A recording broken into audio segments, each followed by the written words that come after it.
মনে রাখবেন ভাঙ্গা জিনিসগুলোকে আল্লাহ এমনভাবে সুন্দর করে নতুন করে সাজাবে, আপনাকে এমন সুন্দর জীবন দান করবে, যারা আপনাকে নামাতে চেয়েছিল তারা আপনি পর্যন্ত আর পৌঁছাতে পারবে না। সুবহানাল্লাহ। যারা আপনাকে টেনে ধরে নামাতে চেয়েছে তারা অনেক পিছনে পড়ে থাকবে, আপনি রবের রহমত নিয়ে অনেক দূরে এগিয়ে থাকবেন।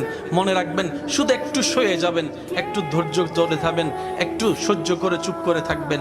যত সইবেন তত পাইবেন, যত সইবেন তত পাইবেন। কোনো আফসোস নাই, কোনো আপত্তি নাই, কোনো হা হুতাশ নাই। রবকে শুধু এতটুকু বলবেন যখনই মন খারাপ হবে, সিজদায় মাথাটা ঝুঁকিয়ে, ইয়া রব, আমি যা পেয়েছি কোনো কিছু পাওয়ার যোগ্যতা আমার কাছেই নেই, সব তুমি দয়া করে দান করেছো, সব তুমি দয়া করে দান করেছো।